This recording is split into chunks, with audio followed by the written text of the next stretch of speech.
Olá, maravilhosa! Seja bem-vindo ao nosso Cine Terapia. Esse é o momento de você acessar o seu inconsciente, trazer aqueles conteúdos que estão ali, que você nem sabe que estão através dos filmes. Quando você está vendo um filme, você baixa a guarda e aí você muitas vezes se identifica com a história daquele filme, com questões, o filme te emociona, te faz sentir com raiva, tudo isso porque ele vai acessando conteúdos dentro de você. Então eu quero que você me conte o que você achou desse filme. E eu já quero agradecer a Érica, que é ela que me indicou esse filme. Muito obrigada, amei. O filme De Van para Dois. Né? A Meryl Streep está maravilhosa nesse filme, o Tommy, né? E nós vemos ali um casal que parece, e lá no início do filme a gente pensa que cara chato, que cara amargurado, que cara frio, que cara distante. Ela, por sua vez, parece ser a boazinha, aquela que se sacrificou, aquela que fez tudo pelo casamento. Então essa mulher que tá ali querendo salvar, querendo resgatar o seu casamento. São 31 anos de casada e ela não quer simplesmente se separar. E ela está profundamente infeliz dentro dessa relação. É um casamento onde o vínculo, eles não se vincularam, tanto que eles dormem em quartos separados, tanto que eles não conseguem ter um diálogo, eles não são dois estranhos dividindo a mesma casa, que tiveram 2 filhos e que foram empurrando a vida com a barriga, tá? Então, não tem mais desejo, onde a gente parece que ele a rejeita o tempo todo, porque no início do filme nós vemos algo, naquele primeiro momento, aquela primeira camada, mas ao longo do filme nós vamos percebendo o que de fato aconteceu para que esse casamento chegasse no nível que chegou. Ela tá muito ferida nessa relação, ela tá muito frustrada, mas a gente vê ali ela cozinhando o tempo todo, parecendo ser uma esposa perfeita, de uma família perfeita. A reunião da família, ela faz a mesma coisa todos os dias. Mas se você vai percebendo depois que ela não se senta para comer com ele, os dois não conversam, é uma relação fria, um beijo sonso, insonso, sem graça, né? Eles dormem separados, eles mantêm a aparência. E o que será que pode mudar um casamento? Será que um casamento como esse tem salvação? E o que acontece? A gente vai percebendo que no início da relação, à medida que o filme vai se passando, a gente vai compreendendo a história, os dois se amam profundamente. Mas o que impediu eles de se conectarem e criarem vínculos foi a comunicação. Foi o fato de não conseguir se comunicar, não conseguir conversar e falar dos seus próprios desejos. Eu não estou dizendo que só dos desejos sexuais, né? Mas eu estou dizendo daquilo que eu não gosto de futebol, eu não gosto de assistir isso, eu não gosto de fazer aquilo. Então ele foi se tornando um homem amargurado e ela também, porque eles não conseguiam ter coragem de encontrar um caminho onde havia um alinhamento de expectativas. Então passaram só 31 anos para que eles pudessem sentar e ter uma conversa, né? Então ela fala, eu quero um casamento de verdade. E aí ela toma a decisão, eu vou, você vai? Né? Que é isso, tem hora que a mulher chega e se posiciona.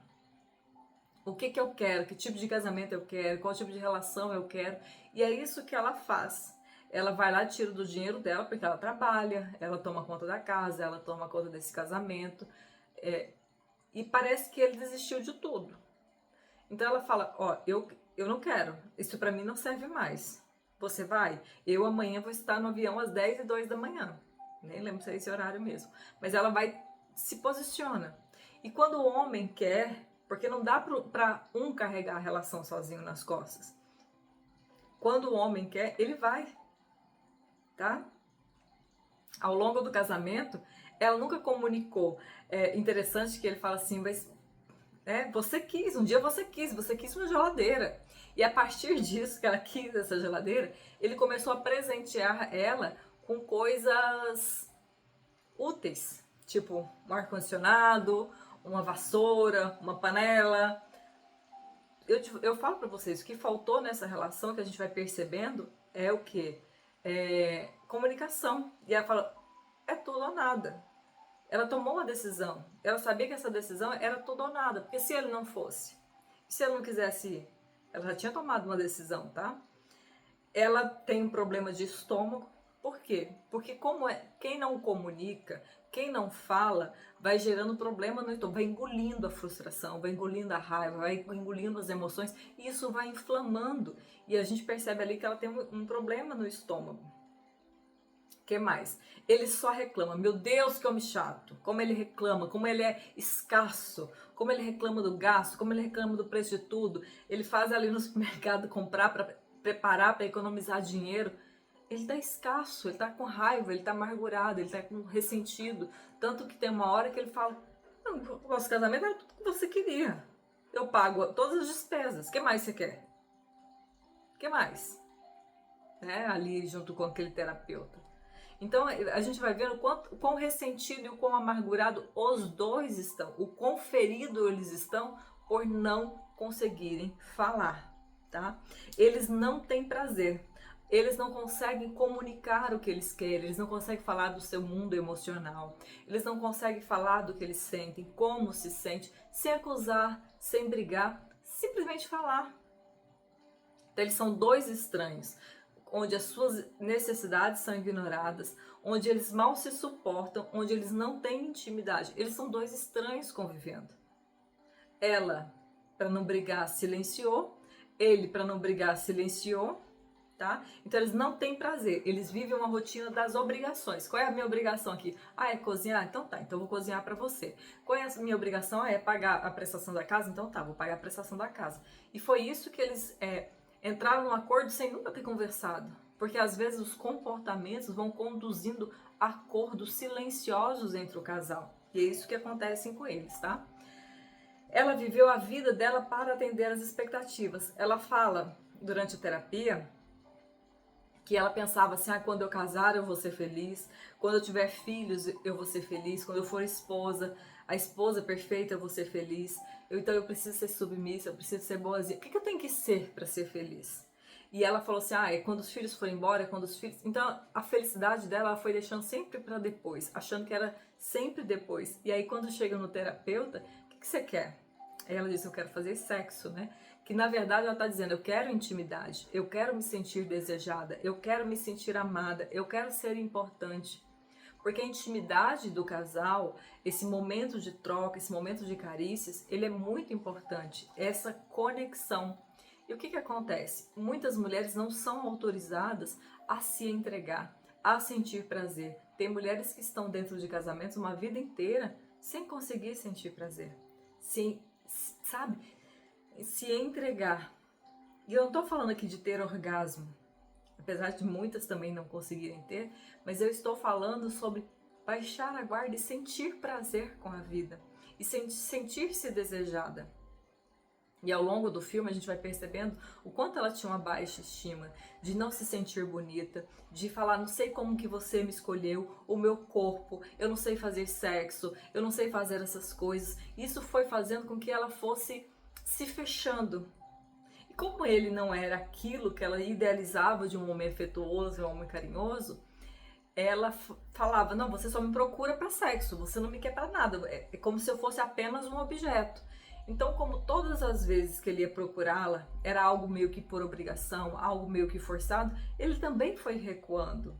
Ele a amava, mas era errado sem desejá-la. Quando o terapeuta pergunta: qual momento que foi tão mais gostoso da relação de vocês? E ele disse: eu a vi como eu a desejei ali naquela cozinha, como ela estava bonita, como ela estava feliz, sabe? E ali naquele momento ele fala do amor dele, do quanto ele a desejava. E ela preocupada com o corpo, ela preocupada com a louça na pia, ela preocupada com a casa. Quantas vezes a mulher, ela tá tão preocupada em ter uma casa limpa, perfeita, arrumada, com o corpo, com isso, com a barriga, que ela não consegue acender a luz e se ver, e se tocar, e se amar, e relaxar, e deixar a louça na pia para brincar com o marido, para se divertir, para dar risadas. E o casamento vai se tornando um lugar pesado, um lugar de brigas, um lugar de discussões, um lugar de um silêncio. E as pessoas vão se distanciando e vão se perdendo, tá? Então é preciso vencer essa vergonha, sabe? Esse constrangimento, esse medo de falar do que quer, de falar o que eu preciso, o que é importante para mim, tá? Então ela se dá conta de que passou a vida buscando a felicidade no amanhã, como eu disse para vocês, né? Ele tá fechado, raivoso e agressivo.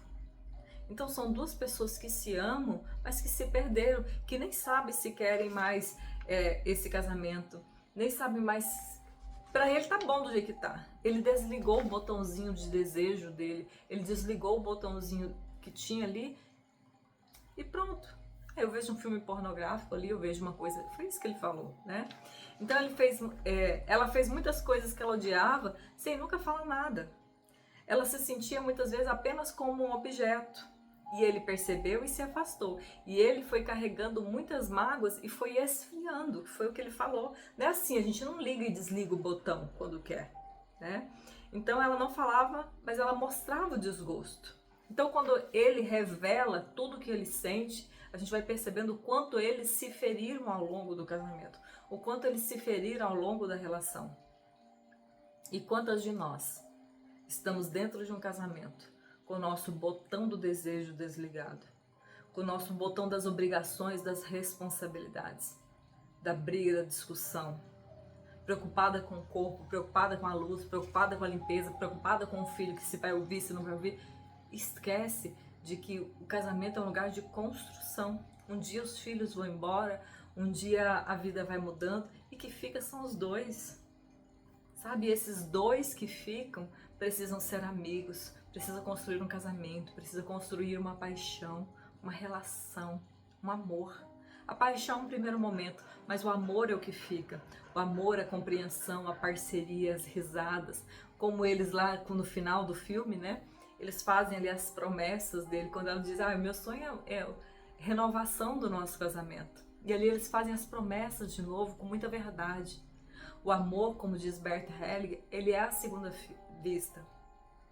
Quando a gente tira todas as idealizações, todas as fantasias e começa a amar a realidade, amar o outro pelo que ele é e como ele é. E construir essa relação com essa base sólida, onde a gente tem coragem de chegar, de sentar, de conversar e de falar. Então eu quero que você pare e pense. Eu anotei isso aqui que eu achei muito interessante. Ela falou para o terapeuta, eu não sei como dar e receber prazer. E é assim que muitos de nós estamos, sem saber como dar e receber prazer, sem saber como amar e ser amada. Eu espero que esse filme tenha tocado o seu coração e que você comece a refletir sobre como anda a sua comunicação, sobre como anda o seu relacionamento. Você consegue dar e receber prazer? Você consegue amar e ser amado?